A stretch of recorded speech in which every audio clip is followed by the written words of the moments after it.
Hello everyone, welcome back to my channel anise world.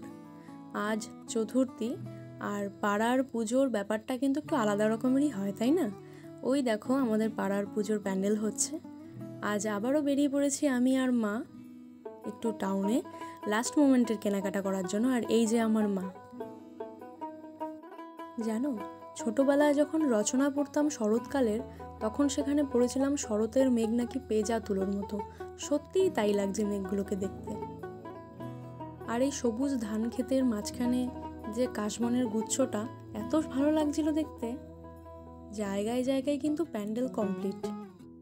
আর এই যে আমরা চলে এসেছিলাম স্টাইল বাজারে কিছু লাস্ট মোমেন্টের টুকিটাকি জিনিস কেনার জন্য। এখনও কিন্তু প্রচুর ভিড় ছিল। আর সেখান থেকে বেরিয়ে সোজা চলে এসেছিলাম ফুচকা খেতে। পুজোর শপিং করবো আর ফুচকা খাবো না, এটা কি হয়? কিন্তু ফুচকা খেতে গিয়ে হয়েছিল কি, মায়েরও এবং আমারও প্রচুর ঝাল লেগেছিল, তবুও কিন্তু খেয়েছিলাম।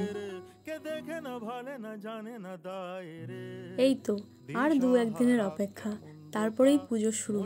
যাই হোক, পুজো আসছে, এটাই কিন্তু বেশ একটা আনন্দের।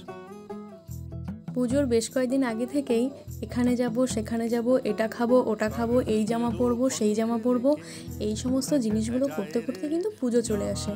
তারপর 3-4 দিন পুজোটা যে কিভাবে কেটে যায় বুঝতেই পারি না। যাই হোক, আমরাও বাড়ি চলে এসেছি। আজকের ব্লগটা এখানেই শেষ করছি। দেখা হচ্ছে তোমাদের সাথে নেক্সট ব্লগে।